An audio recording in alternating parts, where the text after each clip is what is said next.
కుంభమేళాను తలపించేలా గోదావరి పుష్కరాలు నిర్వహించాలని ఇందుకు యంత్రాంగం సన్నద్ధం కావాలని అధికారులను సీఎం చంద్రబాబు ఆదేశించారు. పుష్కరాలకు ఇంకా 18 నెలల సమయం ఉన్నందున పనులు వెంటనే ప్రారంభించి వేగంగా కొనసాగించాలని సూచించారు. గోదావరి పుష్కర స్నానం ఆచరించేందుకు దేశ విదేశాల నుంచి సుమారు 10 కోట్ల మంది భక్తులు రాష్ట్రానికి వచ్చే అవకాశం ఉందన్నారు. దానికి తగ్గట్టుగా మౌలిక సదుపాయాలు కల్పించాలన్నారు. సచివాలయంలో గోదావరి పుష్కర పనులపై సీఎం చంద్రబాబు తొలిసారిగా అత్యున్నత సమీక్ష నిర్వహించారు. పుష్కర ఏర్పాట్ల వివరాల గురించి అధికారులను అడిగి తెలుసుకున్నారు. వచ్చే ఏడాది జూన్ 26 నుంచి జూలై 7వ తేదీ వరకు మొత్తం 12 రోజుల పాటు గోదావరి పుష్కరాలు అత్యంత ఘనంగా జరిపేందుకు ఏర్పాటు చేయాలని సీఎం ఆదేశించారు.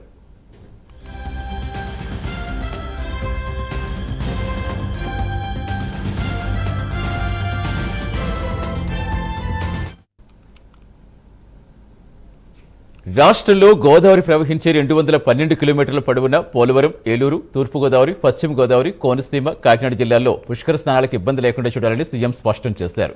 నిధుల కోసం ఇప్పటి నుంచే కేంద్రంతో సంప్రదింపులు జరపాలని సూచించారు. భక్తుల రద్దీకి అనుగుణంగా ఏర్పాట్లు చేసుకోవాలని సీఎం ఆదేశించారు. ముఖ్యంగా వసతి సమస్య తీర్చేలా టెంట్ సిటీలు అలాగే హోమ్ స్టేలు అందుబాటులోకి తీసుకురావాలన్నారు సీఎం. పుష్కర ఘాట్లలో ఎలాంటి ఇబ్బంది లేకుండా చూడాలన్నారు. ఘాట్లలో రద్దీ ఎప్పటికప్పుడు క్రమబద్ధీకరించేలా చూడాలన్నారు. ప్రస్తుతం ఉన్న ఘాట్ల సామర్థ్యాన్ని పెంచుకోవాల్సి ఉందన్నారు.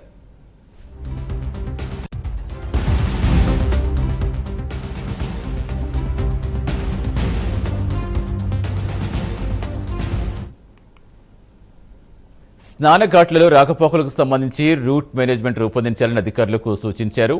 వాహనాలు ఘాట్ల వరకు రాకుండా పార్కింగ్ ప్రాంతాలు ఎప్పటికప్పుడే ఏర్పాటు చేయాలని నిర్దేశించారు. ట్రాఫిక్ ఇబ్బందులు, వాహన రద్దీ, టెంట్ సిటీలో అగ్ని ప్రమాదాలు లాంటి ఘటనలు తలెత్తకుండా పక్కగా భద్రతా చర్యలు చేపట్టాలన్నారు. ఇందుకోసం artificial intelligence driven crowd management ని అలాగే ఆర్టీజీఎస్ సేవలు వినియోగించుకోవాలని తెలిపారు. భద్రతా చర్యలు, సేవల విషయంలో ఎక్కడా మానవ ప్రయత్నంలో లోటుపాట్లు ఉండకూడదని దిశానిర్దేశం చేశారు. వివిధ ప్రాంతాల నుంచి రాష్ట్రానికి భక్తులు వచ్చేందుకు వీలుగా రహదారులన్నీ అభివృద్ధి చేయాలని ఆదేశించారు. గోదావరి పుష్కరాలకు ముందే పోలవరం ప్రాజెక్టు పనులు పూర్తి కావాలని అధికారులకు దిశానిర్దేశం చేశారు సీఎం.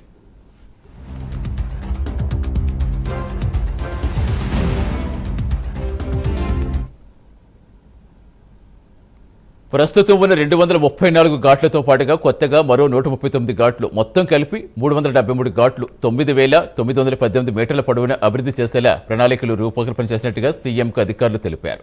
పోలవరం జిల్లాలో 14, ఏలూరు జిల్లాలో 34, తూర్పుగోదావరిలో 102, పశ్చిమ గోదావరిలో 40, కాకినాడ జిల్లా 6, బీఆర్ అంబేద్కర్ కోనసీమ 175 ఘాట్లు అభివృద్ధి చేయాలని నిర్ణయించారు. రాజమండ్రిలో ముందుగా మోడల్ ఘాట్ నిర్మించి ఆ డిజైన్స్ ఆధారంగా మిగిలిన ఘాట్ల నిర్మాణం చేపట్టాలని సీఎం సూచించారు. ప్రస్తుతం ఉన్న ఘాట్ల సామర్థ్యం పెంచాలని ఆదేశించారు. అలాగే పుష్కరాలకు సన్నద్ధతగా కర్టెన్ రైజర్ ఈవెంట్ నిర్వహించాలని చెప్పారు. సమీక్షలో 6 జిల్లాల కలెక్టర్లు, ఎస్పీలతో వీడియో కాన్ఫరెన్స్ ద్వారా సీఎం మాట్లాడారు. అఖండ గోదావరి పేరుతో గోదావరి పరిసర ప్రాంతాలు అభివృద్ధి చేయడంతో పాటు పర్యాటక, చారిత్రాత్మకమైన ప్రదేశాలకు ప్రాచుర్యం కల్పించాలని తెలిపారు.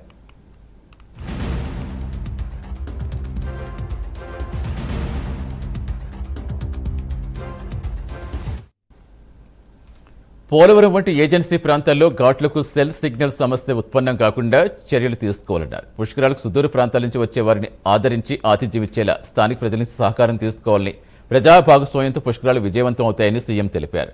ఇటీవల జరిగిన మహాకుంభమేళాలు వినియోగించినట్టే ఏఐ బేస్డ్ టెక్నాలజీ గోదావరి పుష్కరాలకు అందుబాటులోకి తీసుకురావాలని సీఎం స్పష్టం చేశారు.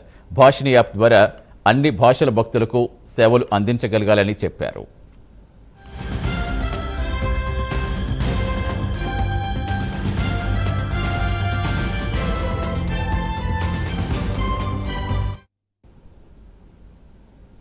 ఇక పారిశుద్ధ్యం విషయంలో ప్రత్యేక శ్రద్ధ తీసుకోవాలన్నారు. పుష్కరాలకు వచ్చే వారి కోసం ప్రత్యేక బస్సు సర్వీస్ నడపాలని, కేంద్రంతో మాట్లాడి రైళ్లు, విమాన సర్వీసులు అదనంగా నడిపేలా చూడాలన్నారు.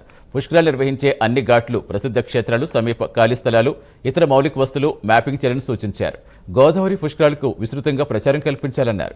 గోదావరి పుష్కరాలపై సమీక్షకు ముందు వేద పండితులు సీఎంకు ఆశీర్వచనం పలికారు. దీనిపై సీఎం స్పందిస్తూ ముఖ్యమంత్రిగా 3 తూర్పు గోదావరి పుష్కరాలు చేయడం తన అదృష్టంగా వ్యాఖ్యానించారు. సమీక్షలో మంత్రులు, అధికారులు పాల్గొన్నారు.